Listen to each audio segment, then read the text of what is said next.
বনের হিংস্র বাঘ পর্যন্ত মানুষের শিশু বাচ্চা থাকলে তাকে লালন পালন করে।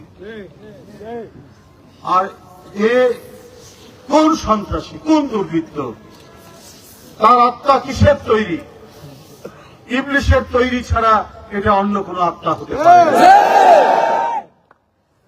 ওই মাসুম বাচ্চা 8 বছরের মেয়ে আয়েশাকে আগুনে পুড়িয়ে ছাই করে দিয়ে তার মৃতদেহ আজকে লাশ হয়ে কবরে সমাহিত, সেখানে আল্লাহর কাছে দোয়া চেয়ে আসলাম।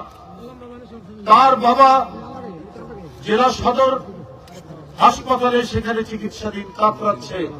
পোড়ার যন্ত্রণা যে কত কঠিন, কত ভয়াবহ, কত বেদনাদায়ক, এটা ভাষায় প্রকাশ করা যায় না। তার আর 2টি মেয়ে, একটি চিকিৎসা থেকে আল্লাহর রহমে কিছুটা বেঁচে উঠেছে, সে তার চাচার সাথে আছে। আরেকটি মেয়ে জীবন মৃত্যুর সন্ধিক্ষণে লড়াই করছে।